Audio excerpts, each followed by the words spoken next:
this is a very big issue for the United States. We've been losing and hemorrhaging manufacturing jobs for decades, and the American people for a long time have been very concerned about it, but all they've gotten from Washington is reassurances, and now we have the biggest trade deal ever, 5,000 pages sitting out there waiting to be dealt with. Apparently they intend to move it perhaps in the lame duck. I hope that doesn't happen. I see in this poll by 4-1 majority Republicans say do not move it in the lame duck session. I think the concern about trade is expanded.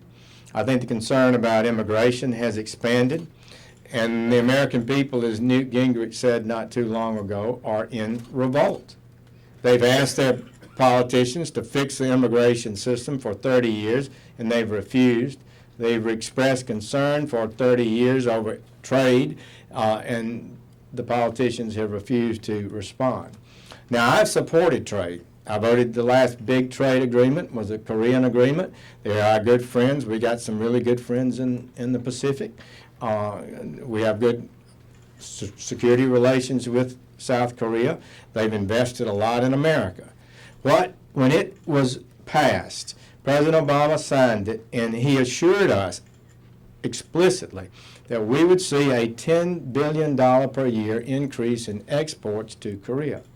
We find that since 2010-11, when that treaty was signed, exports have increased a little over 300 million, not 10 billion a year, whereas Korean imports to the United States have increased 10 billion a year, or 10 billion.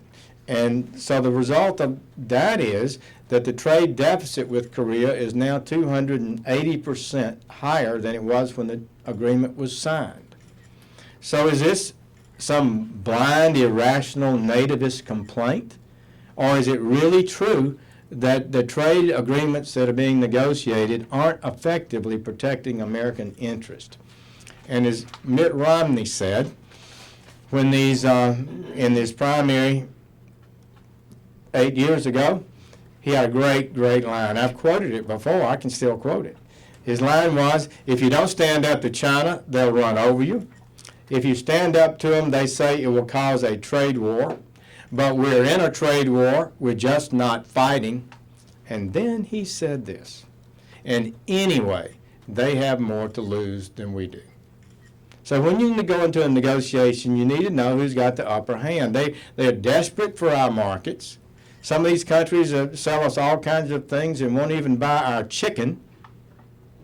And we negotiated that? How did this happen? So I think the American people are right, and I defend them. And it's not blind nativism to question the geniuses who've been negotiating these treaties. And we've had a decline in manufacturing. It's critical to national security, and I just believe that it's going to be a growing issue. This poll shows it. Gosh, this poll shows what I've intuitively felt, and that is that the American people are getting more and more engaged. I heard one commentator say this morning, Bernie Sanders' stunning surge in Michigan was a result of trade primarily. The trade issue is becoming a voting issue. That's what this poll says. And so I think that. So I would say it's going to continue to grow. We'll have a debate tonight. I'm stunned that the candidates have not been explicitly asked about this in these debates. I mean, it's a major national issue. It's now becoming a major voting issue, and they're not even being asked about it. So I assume that maybe that'll happen tonight after the Wall Street Journal headline this morning. Rick, thank you for the work you've done. I value your work, and we try to be honest and fair. As one of my smart, brilliant Alabama friends said, they say this is populism, but it's nothing wrong with populism if it's honest populism. And I think it's honest that the American working person is getting hammered by these trade deals, and somebody needs to speak up for them. You want to pick, Rick, or you want? Sure. Okay. Go ahead, you're first. And I do want to say I committed to be back at the 10 o'clock hearing as soon as I can in judiciary, some important issues that I have a role in. So I have to leave quicker than I thought. Senator Penny Starr with CNS News. So what could be done to fix it? Is there a fix or? No, I don't think there's a fix, really. I think it needs to go away. For trade agreements, I don't oppose trade agreements, but at the present moment, my vision of what we should do is that we should negotiate bilateral trade agreements with perhaps all of these countries that are in this 12-nation group, and we should drop this trade commission, this Trans-Pacific Commission. I'm utterly and totally opposed to the Trans-Pacific Commission. That alone, if it's not taken out, should be done. You could Xerox chunks of the treaty, and so we've got Japan in there, Canada in there, Chile in there.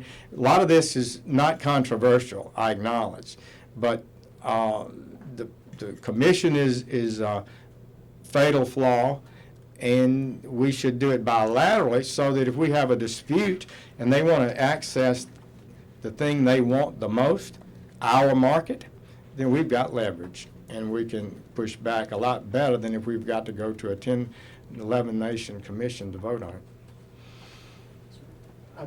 Senator Aratino is with MLEX. The two leading Republican presidential candidates right now are against TPP. Do you think the leadership, in light of that, should bring up TPP for a vote at all? Or do you think they should hold off on it, even in the lame duck? One part of that I'm crystal clear on. It's obvious. And I think that if a candidate for the Republican nomination opposes this treaty, it would be unthinkable for the party to bring up the treaty either before or after the election. And I don't think it will happen. That's reality of politics, I think, today.